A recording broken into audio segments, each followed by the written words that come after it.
Hello students, welcome to the channel Gyandhara by RKS। रासायनिक अभिक्रिया एवं समीकरण के पार्ट 2 के बारे में हम आज पढ़ेंगे। सबसे पहले पढ़ते हैं रासायनिक अभिक्रिया के प्रकार, जिसमें पहला है संयोजन अभिक्रिया। संयोजन का मतलब होता है जोड़ना। इस अभिक्रिया में दो या दो से अधिक अभिकारक मिलकर एक उत्पाद बनाते हैं। उत्पाद हमेशा एक बनेगा और अभिकारक, जैसे A+B से मिलकर C बन रहा है, तो अभिकारक तो दो भी हो सकते हैं और दो से ज़्यादा भी। उत्पाद हमेशा एक होगा, एकल उत्पाद बनेगा।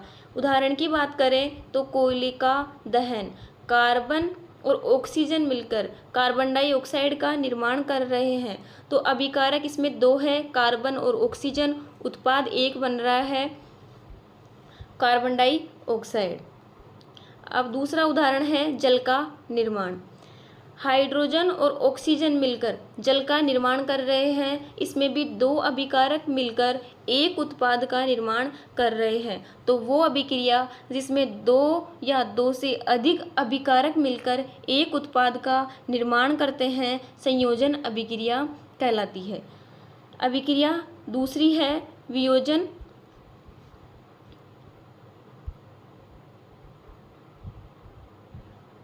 वियोजन अभिक्रिया। वियोजन अभिक्रिया में एक अभिकारक टूटकर दो या दो से अधिक उत्पाद में बदल जाए तो उसे वियोजन अभिक्रिया कहते हैं। वियोजन का मतलब ही टूटना या अलग करना होता है। संयोजन का जस्ट उल्टा वियोजन होता है। इसमें एक अभिकारक मिलकर दो या दो से अधिक उत्पाद बनाते हैं। संयोजन में हमने पढ़ा कि दो या दो से अधिक अभिकारक मिलकर एक उत्पाद बनाते हैं, जबकि वियोजन में जस्ट उल्टा होता है। इसमें एक अभिकारक से दो या दो से अधिक उत्पाद बनते हैं। वियोजन अभिक्रिया तीन प्रकार की होती है, जिसमें पहला है ऊष्मीय वियोजन, दूसरा है वैद्युत वियोजन और तीसरा है प्रकाशीय वियोजन। अब हम सबसे पहले ऊष्मीय वियोजन के बारे में पढ़ेंगे। ऊष्मीय वियोजन। ऊष्मीय वियोजन क्या होता है? अभिकारक का ऊष्मा या गर्मी द्वारा वियोजन, यानी कि किसी भी अभिकारक को हम ऊष्मा देकर या गर्म करके उत्पाद में बदलेंगे तो उसको ऊष्मीय वियोजन कहते हैं। जैसे कैल्शियम कार्बोनेट है, इसको हम हीट करेंगे या ऊष्मा देंगे तो ये कैल्शियम ऑक्साइड और कार्बन डाइऑक्साइड में बदल जाएगा, तो इसमें एक अभिकारक से दो उत्पाद का निर्माण हो गया, इसलिए इसको हम वियोजन अभिक्रिया कहेंगे। दूसरी वियोजन अभिक्रिया का दूसरा प्रकार है विद्युत वियोजन। विद्युत मतलब होता है बिजली।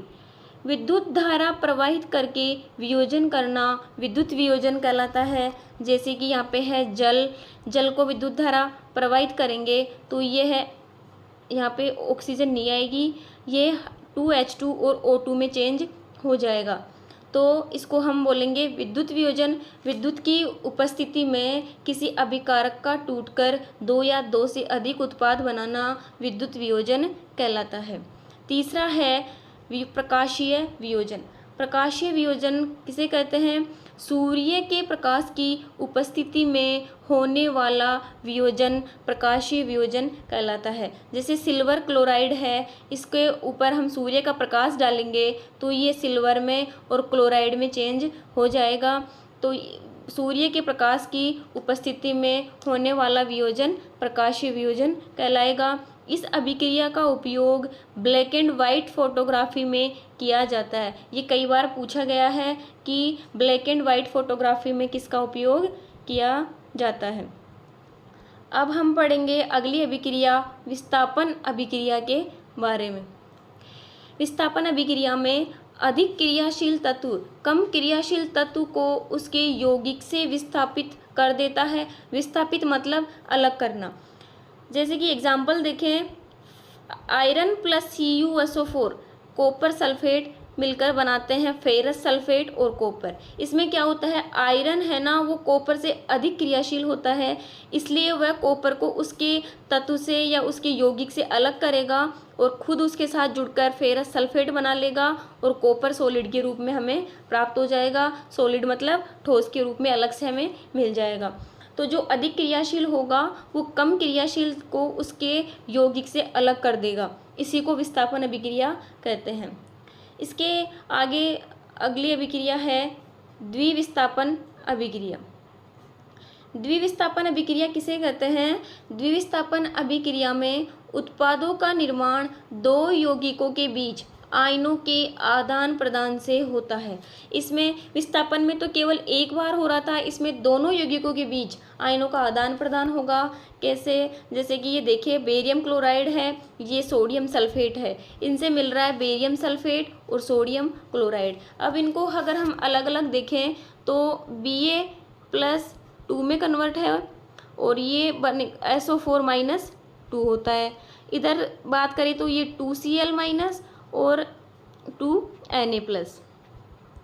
तो ये बेरियम पर भी +2 चार्ज है और SO4 पर -2 चार्ज है। तो +2 और -2 दोनों जब जुड़ेंगे तो ये कैंसिल हो जाएंगे और BaSO4 हमें प्राप्त हो जाएगा। वैसे ही Cl- और 2Na+, इस पे -1 है, इस पे +1 है, ये भी दोनों एक दूसरे को कैंसिल कर देंगे और उदासीन 2NaCl हमें मिल जाएगा।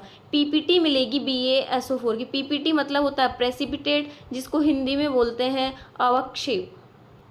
अवक्षेप क्या होता है? कोई भी विलयन है, जल में अगर हमने BaSO4 डाला तो वो जल में घुलता नहीं है, बल्कि पेंदे में बैठ जाता है। सफ़ेद रंग का पदार्थ पेंदे में जाके बैठ जाएगा और हमको ऐसे ही दिखाई देगा। उसको हम बोलते हैं PPT, प्रेसिपिटेट या अवक्षेप।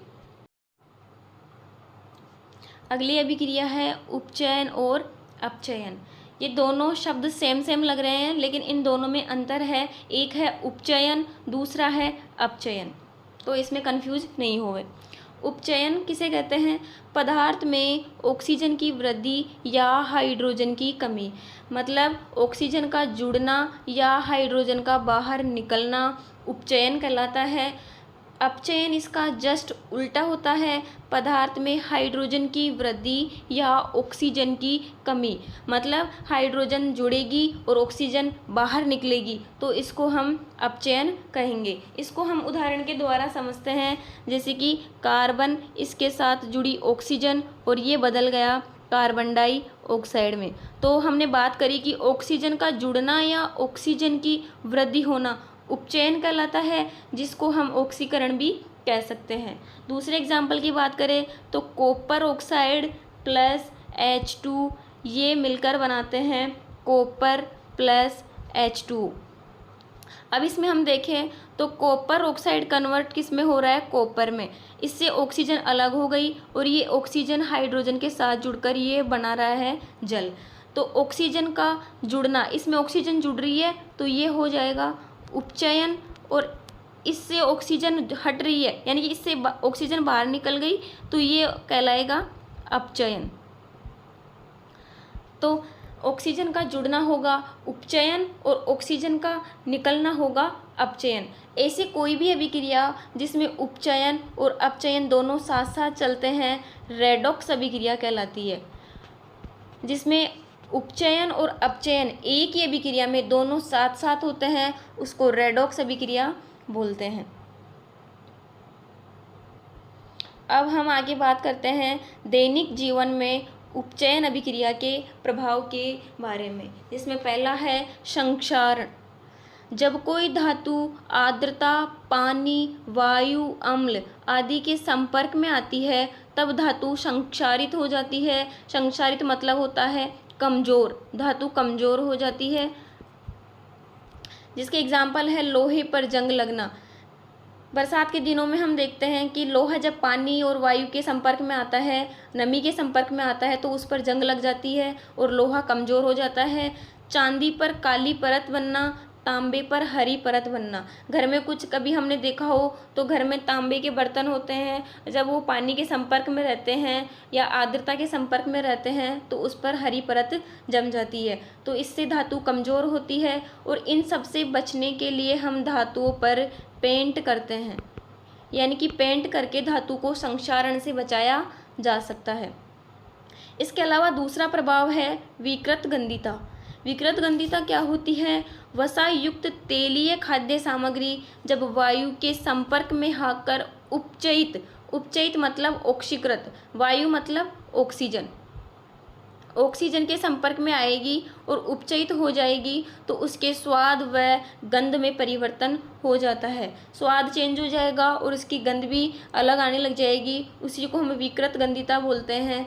इसके अलावा कई बार हम देखते हैं कि जो चिप्स के पैकेट होते हैं, चिप्स के पैकेट्स होते हैं, वो भी एक तेलीय सामग्री है, लेकिन फिर भी वो ख़राब नहीं होती है। क्यों? क्योंकि उस पैकेट्स में N2 गैस भरी जाती है जो कि उनको विकृत गंधिता से बचाती है।